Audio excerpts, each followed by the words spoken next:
Hello everyone and welcome back to Bryar Rose, Season 2, Chapter 6. The next morning, I wake up to the sight of my boyfriend Knox. He leans over my bed, wearing a leather jacket and a sly grin. There are a number of things I could say at this moment. How did you get into our apartment? Why are you here at 7 a.m? Do I smell bagels? Instead, I say the most important thing first. Ella and I are going face shopping today.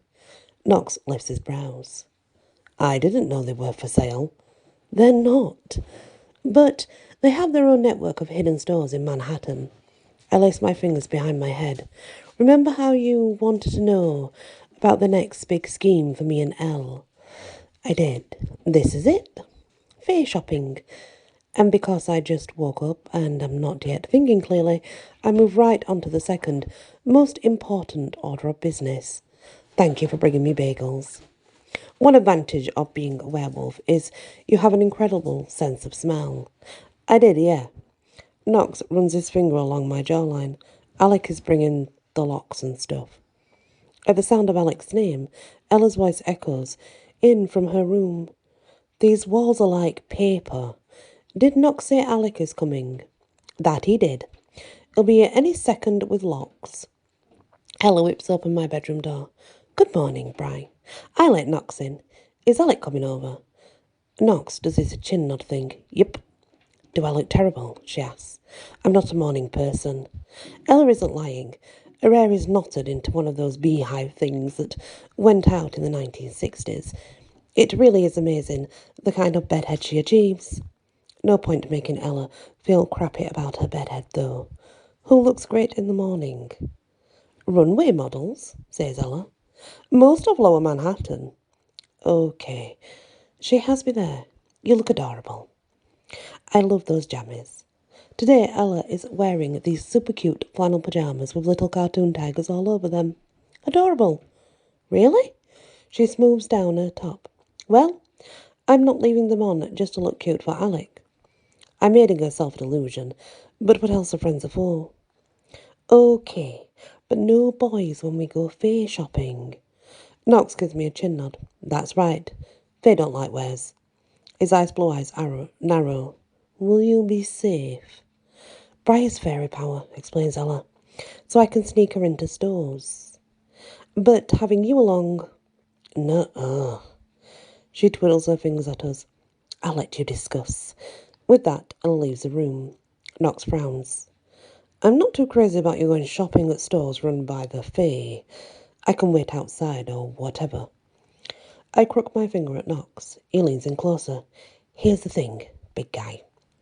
Knox runs his nose along the length of mine. That move always makes me squirm inside.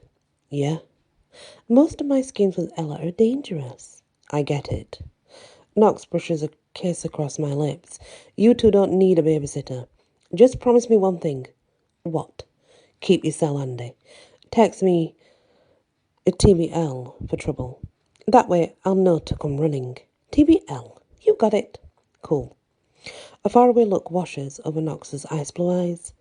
I don't know Knox too well yet, but I've seen that face before. It's the one he wears sometimes when we say goodbye. What are you up to today? I need to see Az again. My brows lift. Is everything okay at Lucky's? Oh, the place is just fine now. Alec put in new wards last night. They seem to be holding. Knox sighs. Nope. The trouble is that Az wants to have another talk with me about leading. Those two wares, Abe and Hollywood, they're part of the Northeast Pack, aren't they? Yeah, and they're really persistent. Knox sits down on the bed. I'm just not ready to lead. Before you, Alec was my only friend, and I rarely saw him. Most of my time was spent hunting and killing Denari. Being pack means being connected to other wares 24/7, and they'll get in both of our heads in a way that can't be undone. It's a huge commitment. I can't even look at them without wanting to run. I link my fingers with his. There's no rush to be pack alpha, but maybe there's a step between being mentally connected and growling at them. Knox gives me a crooked smile. I don't growl too much. I give his hand a squeeze. You're a total grouch, and I like it that way. I don't like sharing your sweet side with anyone. Knox grins, leans in, and brushes a gentle kiss across my lips. That's enough about as and pack politics. And tell me, what are you shopping for exactly?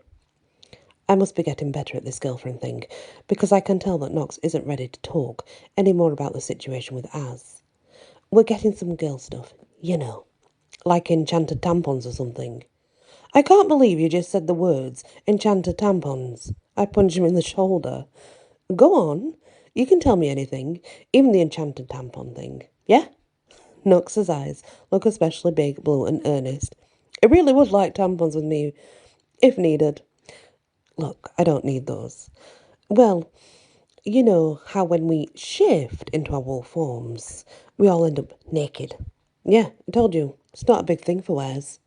Well, I wasn't raised to be a werewolf, and it's super awkward for me, especially because there aren't a lot of girl wares. Knox rubs his neck. I can see where you're going with this. So Ella and I are going shopping for some enchanted clothes that I won't destroy when I shift.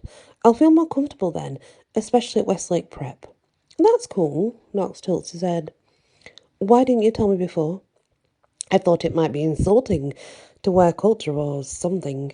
Hey, I don't want to look at some stranger's junk any more than the next person. What are you thinking about? I scooch in closer. This is a shopping talk, so I need to be able to focus.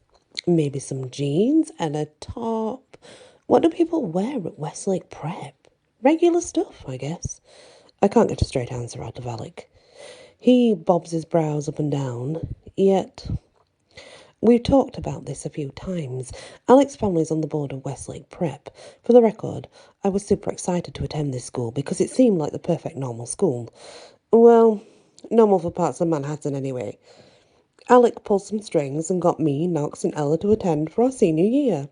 I'm super happy to be attending, but I need to get my wolf under control. Reading school brochures can wait for later. An idea appears. Hey, when I'm at the store, do you want me to pick up something for you? Sure. That's a great idea. Really? I thought wearing unshreddable clothes might be seen as politically incorrect for wears or something. And maybe that was true at some point, but not today. Knox shakes his head. Things were different before every cell phone became a video camera. I've already gone viral with footage of my naked butt. You never know where people are hiding. Viral? You're joking. Have you seen the Central Park ass man meme? It's the one with a young naked guy who's walking away from the camera. That's you! I pop my hand over my mouth. Come to think of it, that ass man had a certain swagger that is really familiar. Oh yeah, that's you. Sign me up for sweats and a t-shirt. I'm in. The two-tone doorbell sounds through the apartment, signalling that Alec has arrived with his lox and cream cheese. My inner wolf can smell them both from here. Food, she cries. Go, go, go! I smile. It seems like my wolf has now fully recovered from the fight with Knox yesterday. I search into my soul, feeling the three kinds of magic swirl within me: witch, shifter, and fae. Today, I'll test out the lessons from my time with Knox. I'll channel that power into my wolf and keep her under control. Sure, it may not work perfectly, but I have to start somewhere. Today is as good place as any to begin. It's late morning by the time Ella and I are navigating the crowded sidewalks of Canal Street, a fair shopping central. Humans crowd the sidewalk as do vendors and push carts who sell everything from fake watches to real hot dogs. The smell of cheap perfume and cigarette smoke fills the air, as does the chatter of many voices. I shake my head. I still can't get over it. I always thought of Canal Street as the best place to get knockoff handbags. I can't believe that you know who are here. It's risky to say the word fairies in public, especially around tourists. Humans will whip out their cell phones and just start taking random videos. In fact, I'm pretty sure that's how the Central Park Assman meme got started. This is a place for bargain. You know who shopping, says Ella. We talked about this over bagels. Canal Street is a hidden base of operations for Bell's Basement, a secret discount superstore for fairies. Who knew? My best friend Ella, evidently. So let me get this straight, I whisper. You have to give a gift to get inside the store, and then you have to pay again to shop. Ella shrugs. It's run by you-know-whosies. We're lucky. We're lucky there are any rules at all. That's my Ella. She rolls with the punches. Today, my best friend is wearing fitted jeans, tall black boots, and a sparkle blue tank that reads Bippity Boppity, you. Her sunglasses are perched atop her long blonde hair. Damn, she looks like $1,000,000. For my part, I'm wearing a mismatched flip-flops, a Christmas sweater dress, and new orange sweats from the Bodega. My brown hair is held back in a clip, and I wear no makeup. I'm like the ugly friend to the cool girl in class. A chill crawls up my neck. I pause. Ella stops beside me. What's wrong? I feel like we're being watched. If you've got a tail, the worst thing to do is stop. Ella tugs me back into the flow of sidewalk traffic. It's probably just some fae wards you're detecting. There's only one fae shop around here, but they love to screw with humans. It's not the fae I'm concerned about. No? What's got you worried? I lower my voice. Humans. Becoming a meme. As a thank you, a little girl points at me as she walks by. The brown-haired girl, she's got magic. Can I take a picture? Can I? The mother slows, considering. I think the Christmas sweater dress must throw her off, because she hauls her daughter off in the opposite direction. Elle and I share a long look and grin. We don't need to say anything. I know we're both thinking the same thing. This really is an atrocious dress.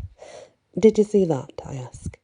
Ever since I fought Jules, I have so much power inside me, even some humans, they can sense it. Come on. Ella waves her hand dismissively. She saw the Christmas sweater, that's all. When you're little, you can, well, let's say we think a unicorn sweater is a magical gift. Anyway, I rub my neck as if the motion can wipe away all the sense I had before. All Ella's talk about gifts reminds me what we're going to do. So you know who we need to get a gift. We need to get a gift to get in. What kind of gift did you bring? It's not a big deal. Ella says that far too quickly, though, which can only mean one thing. It is totally a big deal. Ella, it's me. What did you bring? Nothing major. This is Belle's basement. It's not like we're at Nix's boudoir. As those words come out, a shiver rolls over my shoulders. Queen Nixa. You mean the crazy you-know-who from my birthday party? We played a game of riddles, because that's just what a nutso-fail like Nixa likes to do for fun. It was close, but in the end I won, and she took off. All in all, I consider myself very lucky to have survived the encounter alive. That Nixa runs a store. Sure. What do you think she does? Float around on a cloud, crunching on the bones of her victims. That's a rather specific image. Nixa is a rather frightening you-know-whatsy. Well, I don't know about bone crunching, but Nixa definitely runs a high-end boutique. Ella pauses before one of her small storefronts. It's one of those deals when they roll up a steel door in the morning and line the store frame with bags galore. Since it's late morning, all the steel doors are open. The storefronts are lined with bags, seemed nailed into the brickwork around the garage-style entrance. The smell of roasting hot dogs and human sweat fills the air. Sometimes I wish my werewolf sense of smell would take a vacation. I gesture at the storefront. Is this the place? Yep. Ella grabs my wrist. You remember the rules. You talk. I stand around and hide behind my energy, as in fae energy. Because... Ella, I roll my eyes. I was raised by my aunties, who were incredibly evil fairies. Not that I need to say that part out loud. Whatever you think you know about your aunties and their people, you're not about to see a side of them you never imagined. You are about to see that. And this is a shopping. It makes them a little more crazy. That would be something. My aunties used to throw quite a few parties. That's how Nixa ended up at my birthday. I've seen drunken fairies. Eventually, they start to play pin the tail on the human or let's start a snowstorm in the penthouse. It's not pretty. Ella pulls me off into the store. It's a snug space that's surprisingly empty. That never happens in New York. But then again, fairies. Who knows what enchantments they've cast here? Ella looks over her shoulder, ensuring that no one is within hearing distance. Give me the rules one last time. Fine, there's no arguing with bossy Ella. I need to stay tapped into my fae power. Why? If these fairies think I'm a human, then they'll try to torture and kill me, and if they detect that you're a were or a witch, then they'll still see me as a threat, and they'll try to torture and kill me too. According to Ella, the fae do a lot of torturing and killing while shopping. Good. Ella drags me deeper into the store. It's a classic Canal Street setup, so the tiny entrance extends to the long rectangular space that seems to go on forever. Even so, this particular store stretches on even longer than usual. Ella pulls me past handbags, luggage, and some really cute silk shirts. After what feels like forever, we reach the far wall, which is cramped square of a space lined with fake pashmina scarves.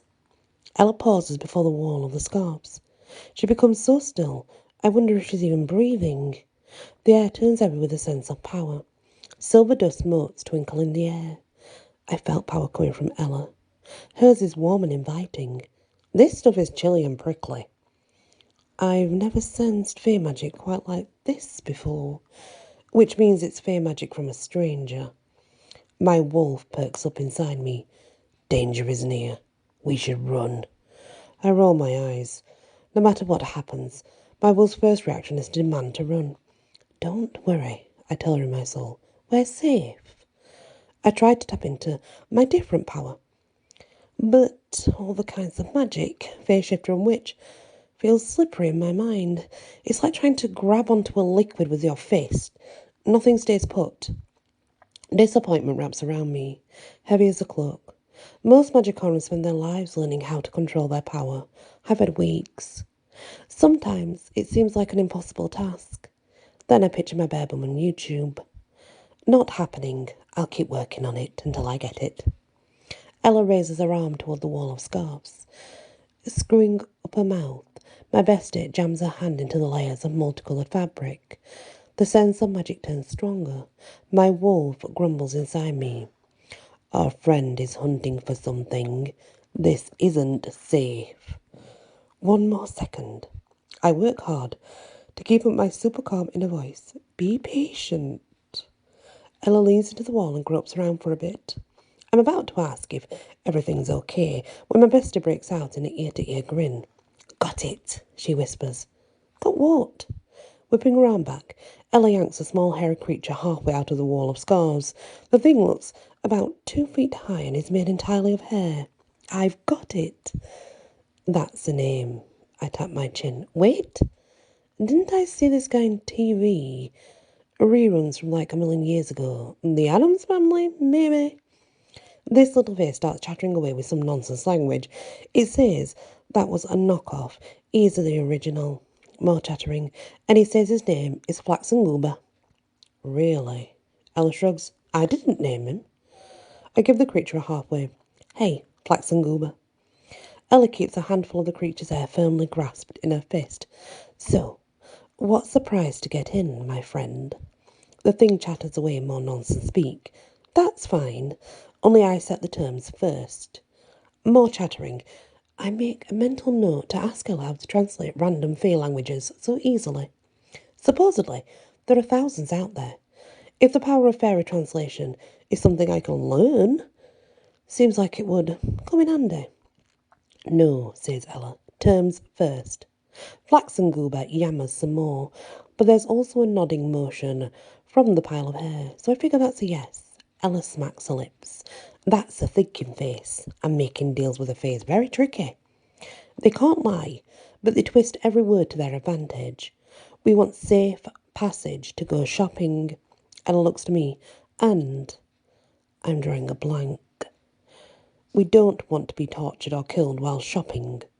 Right. Ella refocuses on Flaxen Goober. You heard her. And we want to be able to purchase something of our choosing for a fair price.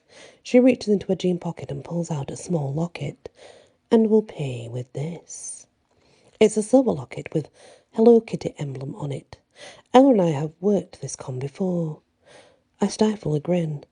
I set my hand on my throat. You can't give that away. I know that locket is one of the few things you have from your mother. And by this, I mean Ella's real mother, not the stepfamily of psychos who raised her. Ella does have a locket from her mother, but it has a diamond encrusted star on top of it, not an Hello Kitty. But these three don't know about that. When working a con, it's always best to have a kernel of truth in there. Sighing, Ella curls the locket against her chest. I know, it means so much to me. I lean into the lie. No, Ella. No, no, no. Maybe it's too much, but I'm starting to have a good time. But like always, Ella's con works. The creature's hair comes to life, wraps around the locket and sucks it into whatever is going on under that pile of hair. In the air, the silver dust motes sparkle to life again. They whirl into interlocking circles as a sense of magic intensifies. Ella releases her grip on Flax and Goober, and then, well, he disappears into the wall. I grip Ella's hand. Her skin is clammy, just like mine. We've done a lot of crazy things together. All of a sudden, I wonder if it's possible to push our schemes too far.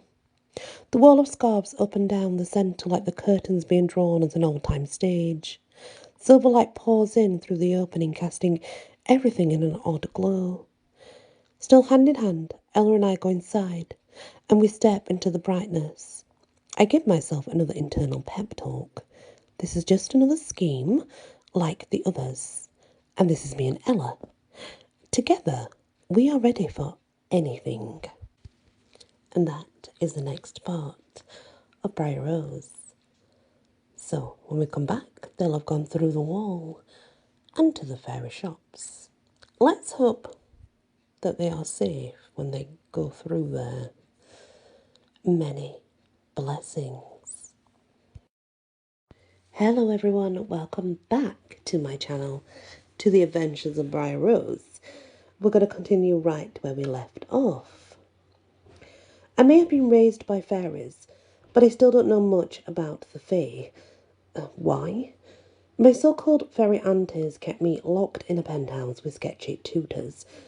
Plus, although Ella's a fairy, she can't say much about the fae either. It's all part of the magic that keeps her hidden from her evil stepfamily. Ella shares what she can, when she can, and I totally support that. Long story short, I'm not sure what to expect when Ella and I walk through the wall that leads us into Belle's boutique. Turns out, we enter a small anteroom that's deserted, silent, and painted neon yellow. It reminds me of my aunties. They always wore bright colours. A small red door is painted with silver letters that read Bella's Boutique, crossed out. Now under new management, welcome to Bar Bargains. Hella hisses in a breath. Crap. What do you mean? Crap as in Bar Bargains will have much worse stuff than Bella's Boutique, or crap as in we're in trouble? The second thing. Ella glances over her shoulder, and the doorway back just disappeared. She nibbles on her thumbnail. I narrow my eyes. Ella's always pretty calm. Thumb nibbling only happens when we're about to get into serious trouble. In fact, the last time I saw this particular move, the Denari headquarters was about to explode. You want to return to Canal Street? I ask. We just faked our way in here. Well, it's like this, Ella winces. That's not a good sign. You've heard how there are light and dark courts of fairies. I nod. This is one of the few things I do know. Well, most fae don't hang at court. They live out in the wild. Or at least they did before humans ruined nature and everything. That's why... Stop right there. I raise my arms, with my palms upright, facing Ella. I can tell you're about to say something that'll make me worry. Ella winces once more. Yes? You know what? I shrug. Worrying won't help anything at this point. There's no doorway leading back, even if we wanted to go. I set my fists on my hips in what I hope is a confident pose. We can do this. Ella tilts her head. So, you really don't want the details? Is the plan the same? I tap into my fate energy, so I seem like I'm one of them. Yup. And also keep you all from popping out. Definitely. I say this with confidence, but in all honesty, I have no idea how to use Nox's advice and keep my wolf inside when she wants to come out and play. Oh well. As Ella likes to say, no better time to learn than a con. Unless failing to learn means a bunch of angry fairies will curse you or kill you slowly. But there's not much I can do about it, so I put my trust in Ella. Moving on. Then, let's go shopping. I straighten the neckline on my horrid Christmas sweater, grip the handle of the red door and pull. As we step inside, I remind myself of my goals. Successful shopping trip, unshreddable outfit, no but memes featuring yours truly. Once inside Barbara Bargains, turns out to be a long and tall space that's also painted neon yellow. Tons of little fairies flit through the air. There are hundreds of green pixies, blue sprites, and even more multicoloured butterfly types. In fact, there are so many fae, they make a great cloud of activity by the ceiling and on the ground. What the hey? I blink hard, not sure that this is what I'm seeing. But no matter how many times I look, they're still there. Sheep. The store floor is covered with sheep-shaped fae who have pastel-coloured wool and tiny wings. All of them drag around small wooden carts piled high with stuff. Small signs sit atop the fabric, reading things like boy's armour, woman's wing cream, and smitting and smiting accessories. All of a sudden, I get why Ella wanted to warn me, my wolf. Instantly my inner animal perks up. Sheep! We want sheep! She's both salivating and talking like a cookie monster. That's a major red flag. I try to tap into the power inside me, hoping to calm my wolf. Now, I don't have alpha energy like Nox, but that's fine. I have a ton of magic to choose from. In my mind's eye, I picture the silvery threads of fae power that nest inside my soul. They're too slippery to get a good grip on, but I reach for them all the same. Meanwhile, my inner wolf licks the chops, keeps right on talking like the cookie monster. We want sheep. I'm not sure the inner power thing is working. I decide to go to my fallback position, logic.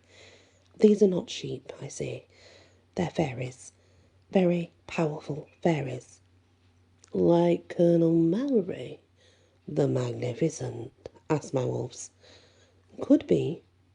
In all honesty, fairies with the power level of Colonel Mallory are extremely rare, so the chances are slim that one is bargain shopping at this very moment. Even so, I'm not telling my wolf that. She needs to stay calm. I don't like Colonel Mallory, grumbles my wolf. He placed that curse on me, locked me up. She's not happy, but she isn't trying to pop out of the skin either. This is good. All the while, Ella and I stand by the far wall. We haven't been noticed yet, and I'm figuring that's a good thing, considering we've got a good 5 feet on even the biggest fae here. Fairies will kill you for almost anything, and I have to imagine being larger than them is definitely on the list. How's your... Ella makes a scratching motion with her hand. My wolf is okay. Are you sure? There's no door behind us, and there's still an exit. Let me know if you want to run for it. She gestures across the room to another small red door. Hard to miss. I eye the door and consider my options. It's scary to stay here, but Ella and I have gotten this far, haven't we? I can't leave unless we at least try to get some unshreddable stuff to wear. Nope, we're staying. Ella exhales. Oh, good. Let's find some clothes. A sheep fae lumbers past us, dragging along a green wooden cart with the words Mortal Repellent Spray written on the side in large orange letters. Up close, the sheep fae looks so strange. Human eyes, pink woolly face. that a bubble of worry expands in my chest. Wait a moment. You know what I said? I didn't want information. Uh-huh. Well, I changed my mind. What's with all the four-legged? My thoughts spin through what Ella said before about fairies and nature. My eyes widen as the truth appears. Oh, wait. I've got it. The fae who created this shop, they used to live in the countryside. Just like you were saying. Ella nods. Right. And where they used to live, there were lots of sheep. Right again. Over the years, they started to look like their surroundings, if you know what I mean. Humans got rid of their grazing lands back in the 1960s, so these fae came to live in New York. I bobbed my head from side to side thinking, okay, this isn't so weird, really. The fae came to the city and got into retail. A lot of immigrants do that. What's there to worry about? Without waiting for Ella to comment, I take a cautious step toward another sheep fae. This one's dragging a cart that reads, Close out sale. Sounds promising. Like all the rest of the sheep fae, this one wears a little tiara with a name on it. Belinda. I straighten my back and move closer. My wolf's not happy about it, but she spent years locked under a fairy spell, so my inner animal is doing her best to stay calm. I can do this. 1 step. 2. I'm almost to the cart when Belinda huffs, flaps her ridiculously tiny wings and steps away. The scent of magic and mutton hits my nostrils. My wolf, who has been keeping pretty sane up until now, starts to lose her mind. Sheep! She screams inside my soul. Me want sheep! Look, I reply my head. You need to stay calm. Sheep! Without meaning to, a low growl of frustration escapes my lips, and it's most definitely not human. A few yards away, Belinda pauses. How did you get in here? Asked Belinda. Needless to say, it's crazy strange to have a pink sheep with human eyes start talking to you. You're not fae? I pull on my fairy power with everything I have inside me. It feels more slippery than ever. I sure am fae. In a smooth motion, Ella moves to stand between me and Belinda. Hello, I'm Ella, and I'm definitely fae. She grins and works her irresistible charm, complimenting Belinda's pretty wool and her tiara. Belinda smiles, sighs, and walks away, a little cart creaking behind her as she goes. Ella turns to me. How are we doing? She makes that scratchy motion again. We've got time, I reply, just not a lot of it. Inside, my wolf growls and snaps at the air. We want sheep. Me want sheep. I got that, I say in my head. But you also don't want to be stuck under a spell again, right? This is a little mean of me, considering my wolf's past. But I'm getting desperate. My wolf wasn't screaming to eat sheep, so I figure I have another minute or two at least. Ella goes on tiptoe and scans the store. Bingo. She points at the red exit door. See what I see. By the door, there's a sheep with a cart marked Indestructible. Moo mews. Now, a mew mew isn't my favourite kind of outfit, but at this point I'll take anything. I give Ella a thumbs up. Let's do this. Together, my best friend and I cautiously cross the sales floor. We're the only bipedal shoppers working the floor. The rest of the fair is still clustered around the ceiling. Thankfully, they're too concerned with fighting each other over good bargains to notice me and Ella. Even so, it would only take one wrong move and we'd have 1,000 angry fairies after us. My throat constricts with worry. Calm down, Bry. You'll never have made it through sketchy places before. The key is to look harmless.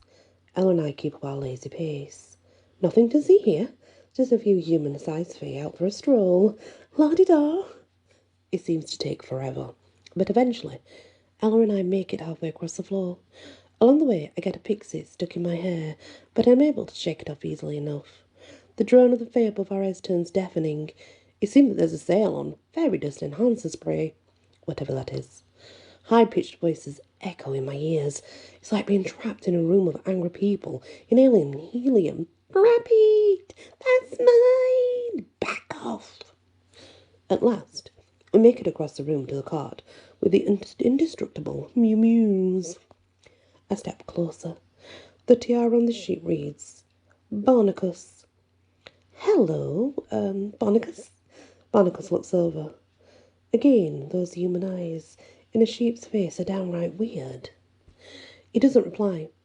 This is working. Barnacus isn't running away. I have a cart greedily. It's shopping time. With cautious steps, I move closer and reach toward a pile of neon-coloured Mew Mews in the back of Barnacus's wagon. My hand is inches away from a bright yellow number when Barnacus stiffens. He looks over his shoulder at me and inhales deeply. Oh, no. I forgot to try tapping into my fairy power. My werewolf side must have leaked out. Who knew this multi-power stuff was so tricky? Barnacus shivers so violently, his little wings shake. Wolf, he whispers. You're a wolf. This time the sheep doesn't just lope away. He runs off like a shot. This is bad. Prey should never run from a predator. Sheep, sheep, sheep, sheep, sheep! My wolf is clawing inside me. Burr ripples under my skin. I'm about to shift in a room full of sheep there. How exactly do I get myself into these situations? Ella saunters to my side and wraps her arms around my shoulder. Bry, are you okay? All the blood in my body seems to drop to my toes. My bones start to snap and twist. Bolts of panic shoot through my nervous system. You can do this, says Ella in a soft voice. You're Fae. Remember that. That's right. I'm part fairy too. Closing my eyes, I try to tap into my Fae power. It stays slippery as ever. Frustration tightens down my limbs. Without meaning to, I let out another growl. This one is incredibly loud. This time, the entire room falls silent. All eyes focus on me and Ella. Hundreds of fairies raise their arms. The sparkle of silver dust fills the air by the hands. Magic. The patrons here are going to cast a spell. Barnacus shivers a short distance away. I scented her, he cries. Wolf! In response, the fairy shoppers go berserk. Killed a beast! Flay it! A bipedal sheep steps out onto the sales floor. She has baby blue wool and a look that could freeze magma. Must be the store manager. This is getting worse by the second. On my mark, says the manager. Pound to the ground. She raises her fist, and hundreds of Fae lower their arms. The silver dust that was spinning about their arms breaks loose, taking the form of a massive arrow. After that, it comes barreling right for me and Ella. My bestie and I share a quick look before shouting the same word at the same time. Crap! Turning round, Ella and I make for the small red exit. We just get through and slam it shut behind us when the magic smashes into the closed door. I exhale. Oh, that was close. Ella and I have emerged into a snug alley. Some yards away, the foot traffic of Canal Street marches by. Ella leans against the building's outer brick wall. That was close. I shake my head. Didn't they promise not to hurt us? Ella rolls her eyes. The sheep they run the store didn't attack us. It was the customers. They made no such vow. The hair on my neck stands on end. Once again, I have the horrible sensation of being watched, and in a Christmas sweater dress, no less. From the corner of my eye, I catch a glimmer from Canal Street. It looks surprisingly like a camera. Anger tightens through my limbs. I've had it with being followed. Whoever this is, I want to face them, once and for all.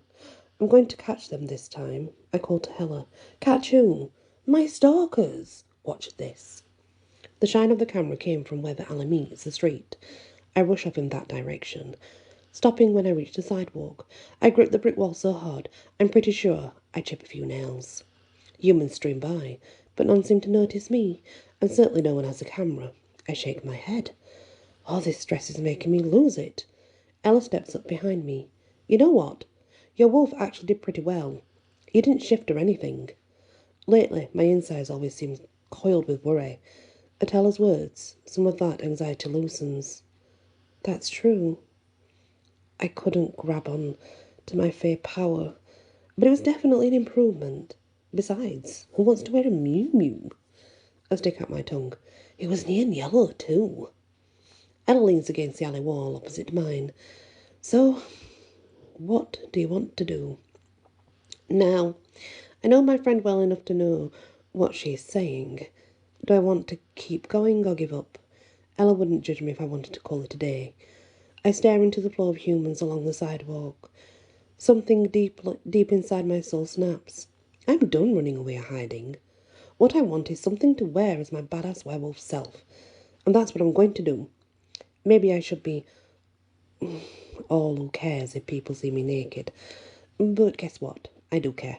And I'm going to do something about it. For me. Only question left is, what do I want to do? Folding my arms over my chest, I consider my options. In the end, there really is only one thing I can do. It's not pleasant, but I'm not giving up now. I'm not done shopping. I shoot a sly grin at Ella. Can you guess where we're going next? Ella meets my grin with one of her own. Nix's boudoir. Right on. Who cares if she's crazy? Or the fair nuts. At least, Nix is not a sheep. Ella rushes out to the curb and yells a single word. Taxi! Soon my best friend and I are sliding into a yellow cab. Excelsior Club, says Ella. As we tour across Manhattan, I check in on my wolf. Now that we're away from delicious-smelling sheep, she's calmer. Although, considering how we're going to Nix's boudoir, maybe things are about to get wild once more. Our cab pulls up to a towering building on East 44th Street. The facade is all grey marble. Bay windows, an inset metal crest. A bronze front stands dead centre of the first floor. A tall doorman stands under the small red awning. A sign by the door reads, Excelsior Club, members only. I lean until my nose presses against the cab's window glass. Is this the place? It's mighty fancy. Wait until you see inside, says Ella. Nixa spares no expense on her boudoir. My wolf perks up inside me. Will there be more sheep? Nope. Not a single one, I reply my mind. In all truth, I have no idea if any of those sheep bay would hang out with Nixa. That said, my wolf is salivating at just the mention of sheep. I'm not going to encourage this line of thinking. I scooch over on the cab seat, push open the door and step out onto the sidewalk. Ella marches past me, stopping when she's toe-to-toe with the doorman. We're here for Nix's boudoir, announces Ella.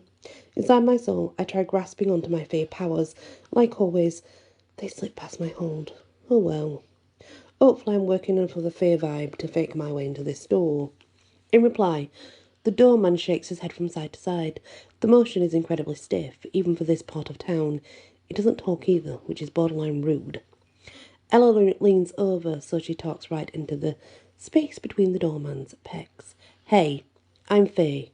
Let us into Nix's already. With more stiff movements, the doorman opens the chest level, but buttons under his coat. Under the fabric, there's what looks like a tree trunk. A face is magically carved into the bark. Then the face speaks. It depends, says the doorman. My mouth falls open. This guy's a fairy who's made of wood. I didn't see that coming. No wonder his head moves were so stiff.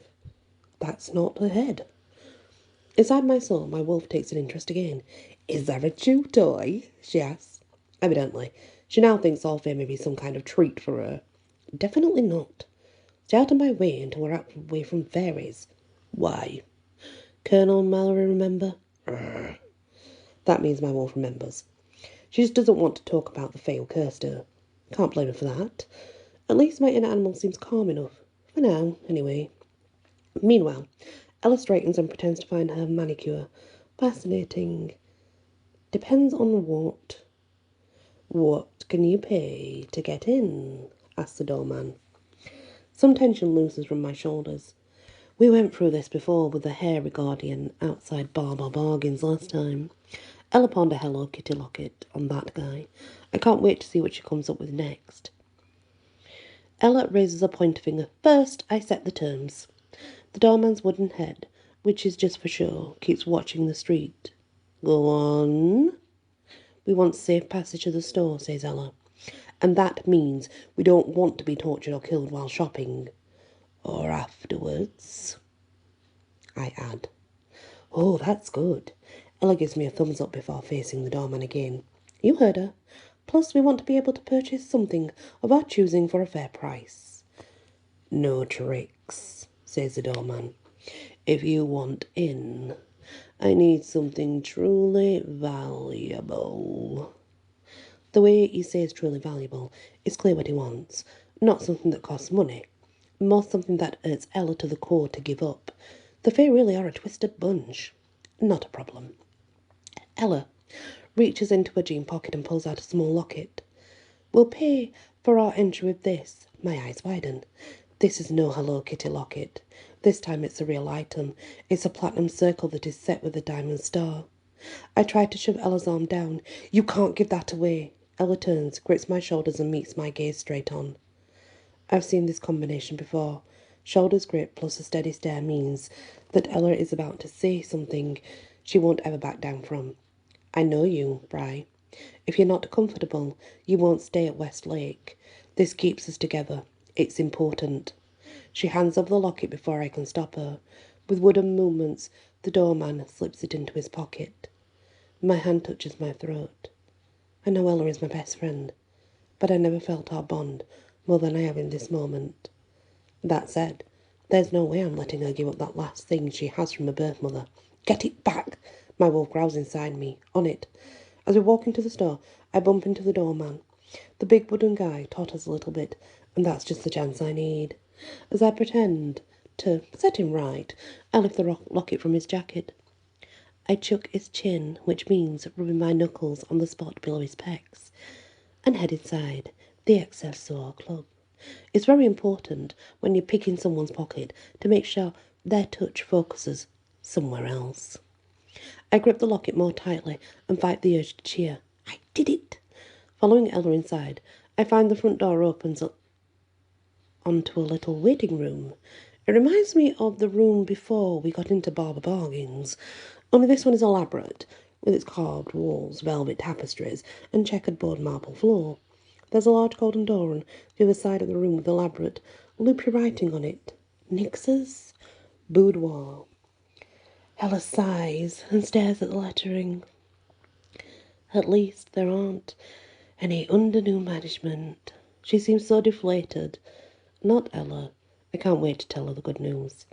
Gripping Ella's hand, I set the locket back onto her palm. I believe this belongs to you. She beams. Bry, you're the best. What can I say? I've picked up a few things, over the years hanging out with you. Picking the doorman's pocket. Ella sets the locket around the neck, making sure the diamond-encrusted locket is under her t-shirt. Dang, I wish I'd thought of that. So far, it's Team Bry, Ella 1, Team Nix 0. I grip the golden handle. How about we go rack up some more points? Let's. I yank open the door. A billow of smoke rolls out onto the marble floor. Ella and I step inside a darkened room, Nix's boudoir. This place is a lot of silver velvet curtains, wooden furniture, painted in various shades of platinum. A dozen fairies lounge around on oversized pillows. At least they're all humanish in shape, even if they are in shades of red and yellow and green. Small tables dot the carpeted floor, all of them overflowing with different coloured ladies' undies. No sheep. My wolf says inside me. That's right, I confirm. One tall pink fairy saunters towards us. She wears a snug evening gown that's cut to highlight her slim figure and long silver wings. Welcome to Nix's. I'm Blythe. How may I help you? All of a sudden, my Christmas sweater outfit and frizzed out hair seem especially awful. Blythe is so beautiful it almost hurts to look at her. My mouth starts moving on its own. I'm looking for an enchanted outfit that won't shred if you change into a werewolf. Not for me, for a friend. It's a gift, adds Ella. I see, says Blythe. A glimmer of silver light encircles her raised right arm. Magic. Blythe's fair power shines brightly for a moment, then disappears. A pile of fabric now covers her arm. You mean like this? She lifts a series of clothing. We have black leather pants, some black knee-high boots, and a cropped tank. Oh, there's also a long black duster coat. It's all self-cleaning, once every 24 hours. My heart leaps into my throat. Yes, that's perfect. What's the price? Blythe narrows her silver green eyes. A finger. How about this? Ella raises a middle finger. We pay you in fairy dust. Really? Blythe's perfect eyebrows flicker upward. With magic disappearing from the world, fairy dust is a premium. Blythe taps her lips with her long pink fingers. How much? Enough to fill a human tablespoon. I happen to know Ella can sneeze and make that much fairy dust. She really is powerful. Before, Ella didn't tell me anything about her powers, for fear her evil stepfamily would find her. Now she's sharing more and more. I still worry every time she says anything. It's like her evil family will burst through the window at any second. Even so, Ella says it's her choice, and I respect that. A human teaspoon, says Blythe. She gets all breathless. Agreed. I bob on the balls of my feet at this point. I could cheer. I'm so happy. Blythe is about to hand over the pile of clothes when a column of silver dust appears in the centre of the room. More magic. A silver of unease worms its way through my soul. Inside me, my wolf goes right on alert. Danger is coming, she growls. Agreed. The silver fairy dust disappears. In its place, there stands Queen Nixa. She looks as she did the last time I saw her, 7 feet tall, with orange skin and moss green hair. Her crown, eyes, and floor-length gown are all still pale blue. She looks at me and gasps. You! I give her a little wave. Me. Nixa lifts her chin.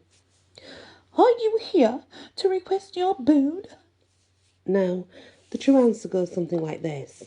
I'm not crazy enough to chase you down for anything, let alone a boon, because you're a sadistic nutjob who would twist the whole thing around and find some way to kill me. But I do value my life. So I say something else instead.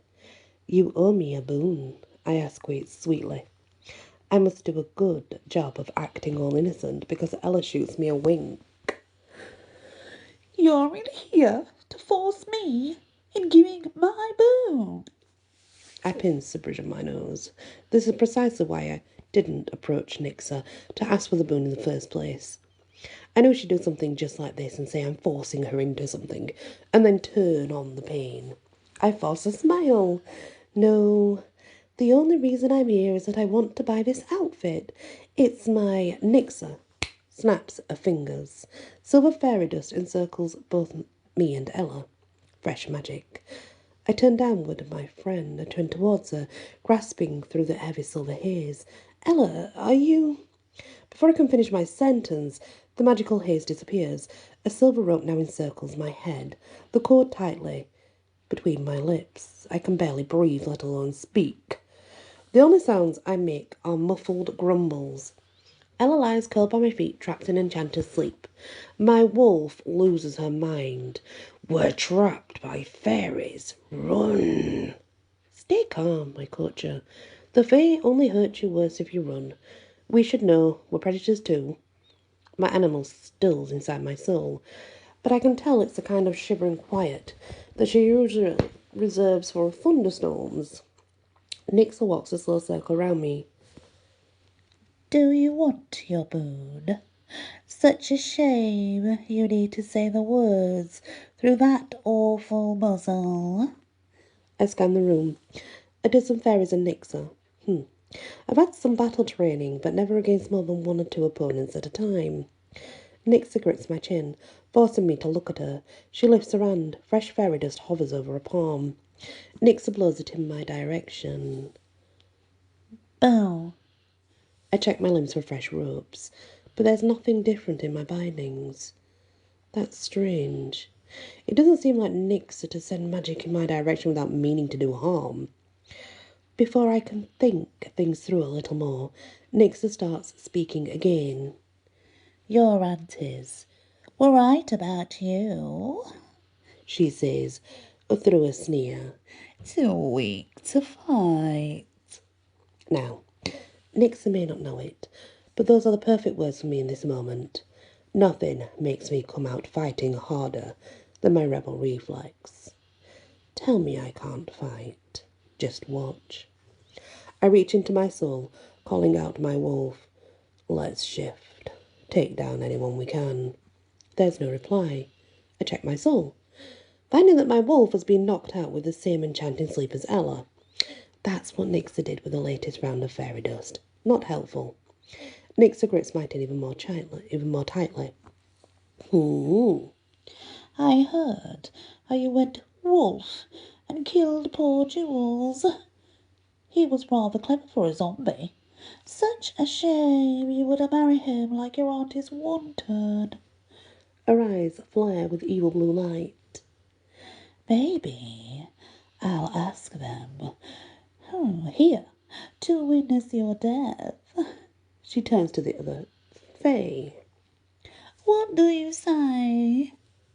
They do a golfer's clap for their comfy cushions. Wonderful idea, Your Majesty. Make her pay. Suddenly, the door from the reception room bursts open. A pair of wolves leap into the room.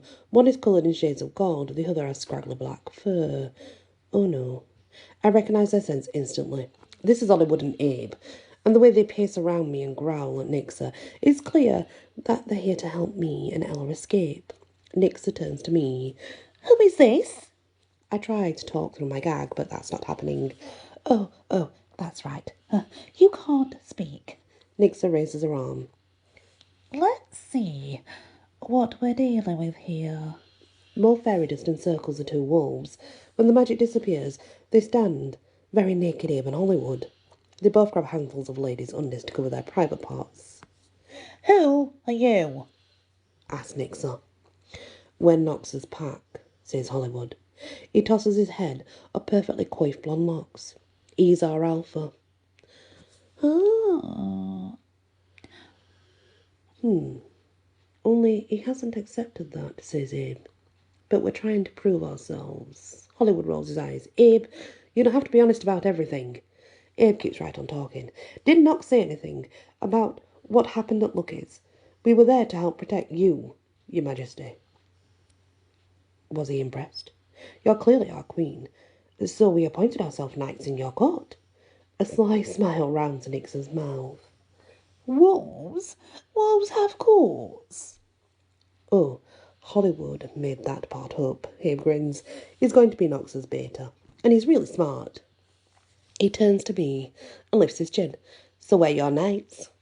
Surprisingly enough, it's really cool to find out that you have knights, even if they made it up themselves and tell you about it while naked and covering the junk with bras. It's the thought that counts.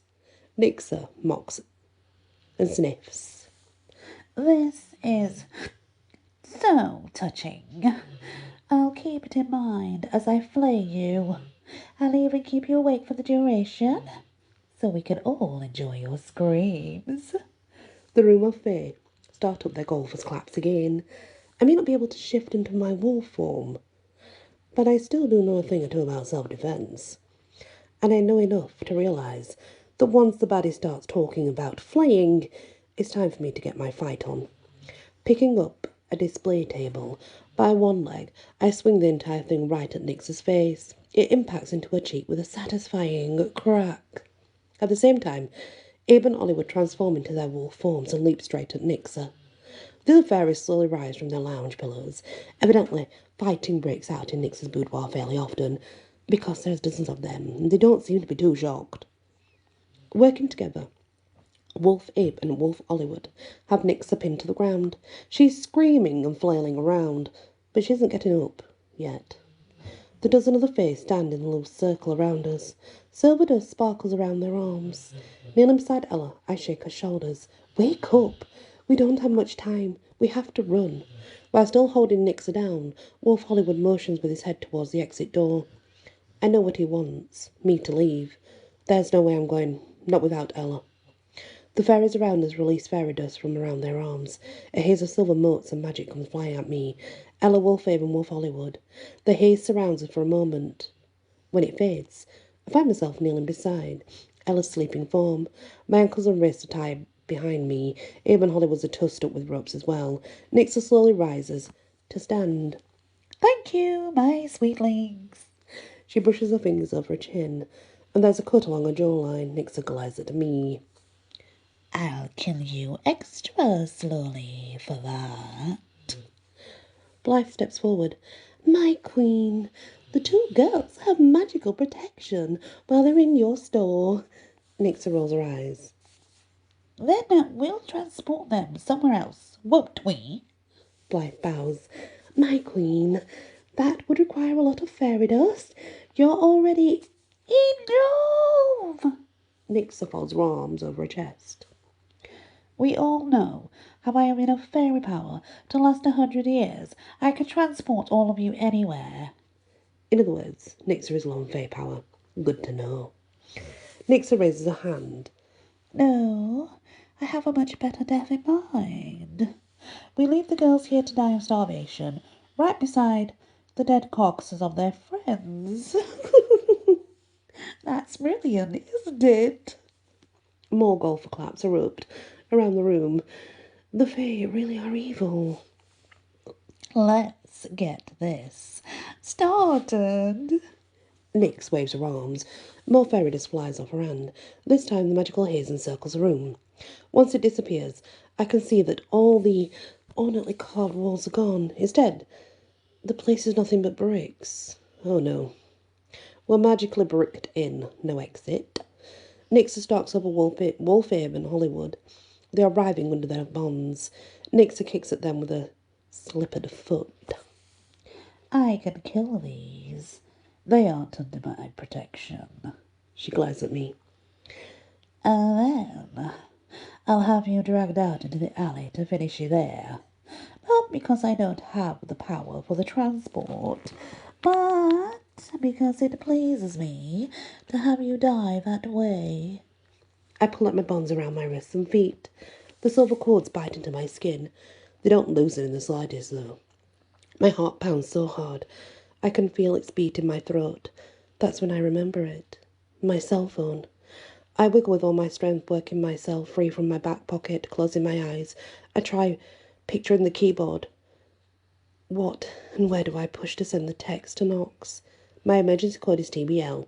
With all my focus, I dip into the power inside my soul. This time, I don't so much try to grip my fey power as direct it. Silver glimmer shines under my eyelids. For the first time, fey power trickles through me. My cell phone beeps.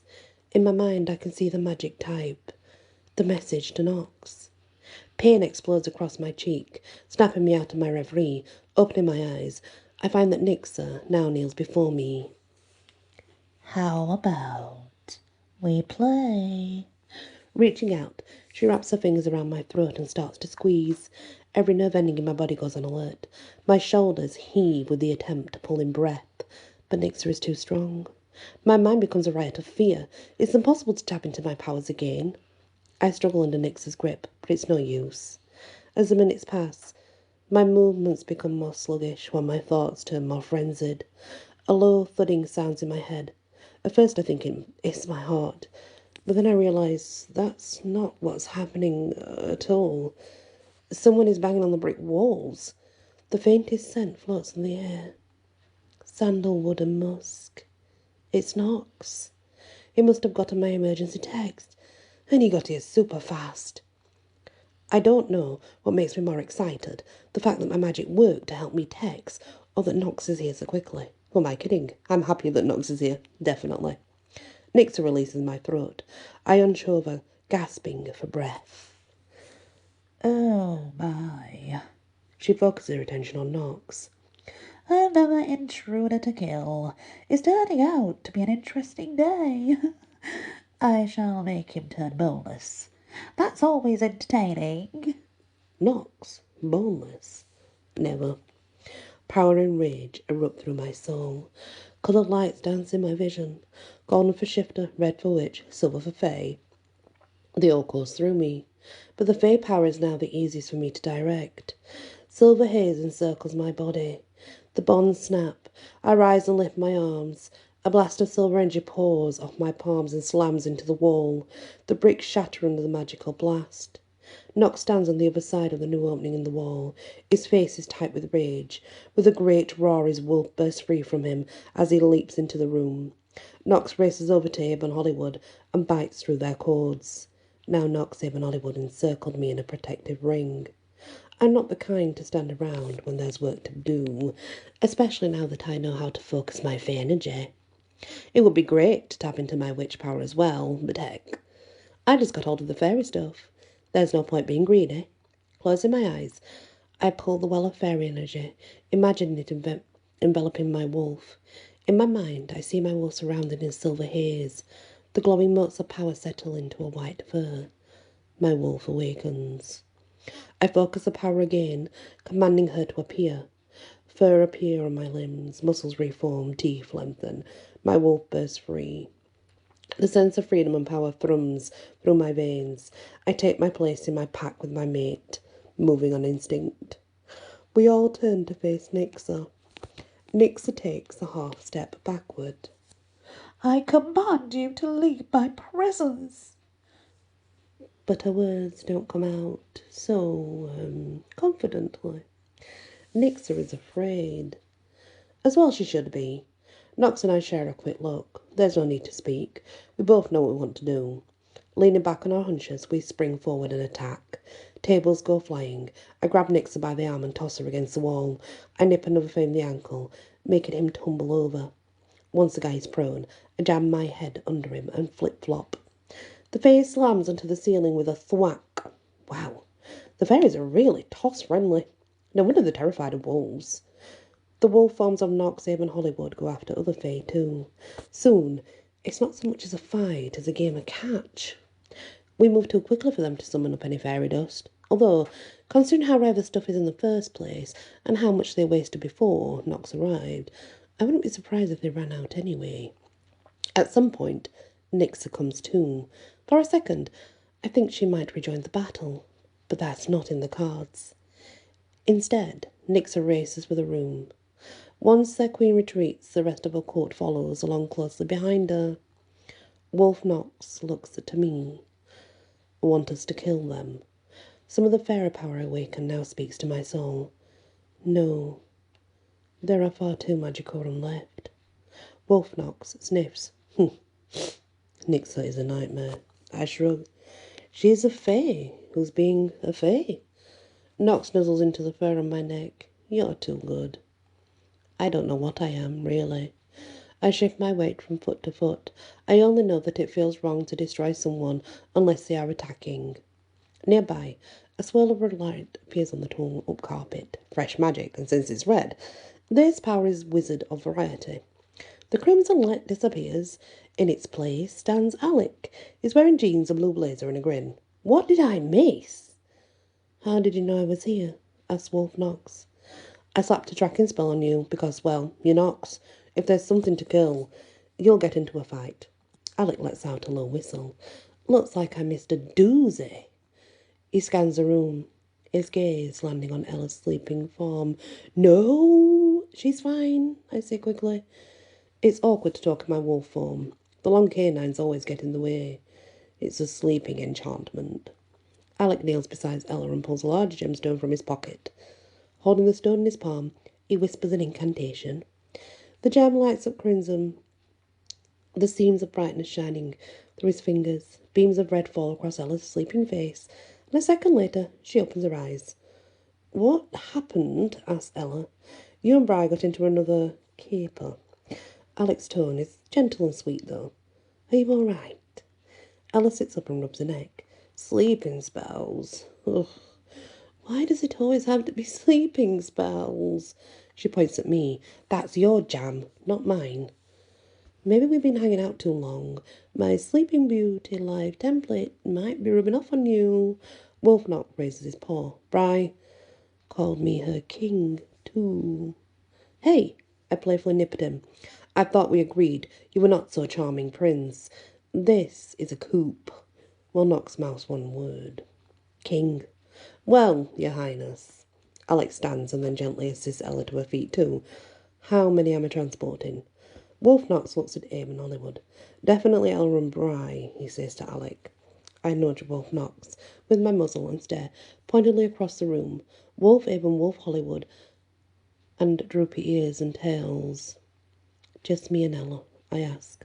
Wolf Knox pauses for a long moment before letting out a long sigh. Transport him and Hollywood too. Wolf Abe and Wolf Hollywood start yipping with glee. Don't get any ideas, Wolf Knox. We're not a pack. The yipping instantly stops. Poor Abe and Hollywood. Wolf Knox swings his massive head toward Alec. Can you send these two back to wherever their home is, yeah? Can you do that, yeah? Alec flashes his most toothy grin. For not pack members, I do such things all the time. He fishes in his pocket and brings out more gems. This ought to do it. Alec raises his voice and addresses the room. Everyone, over here. There's no way I'm switching to my human form now. There are way too many people around, so I stay all wolfed up. I need to do that as I cross the torn-up floor anyway. That's when I spy it, my unshreddable outfit. Still sitting there, in a pile where Blythe dropped it. Now it's my turn to yip with joy. My clothes are still here. Can you grab them, Ella? My pleasure. Ella steps over and scoops the items in her arms. This stuff is the bomb. Once she has the items in her hand, we all go to stand near Alec. Alec rubs the gemstones between his palms. Everybody ready to go? He poses the question to the group, but for some reason, all eyes are focused on me. I'm not sure when I became leader of this party, but I like it. Yes, I answer. Let's go home. Alec casts a spell. We all go home, including me with my new outfit. All in all, this makes, well, one of the best capers Ella and I ever had. And let's be honest, that's saying something. And that is the next part of Bryar Rose. Very, very interesting. Absolutely loved it. What did you think, guys? Crazy, but crazy chaotic, but absolutely what you would expect, especially from Queen Nixa. Thank you for listening, and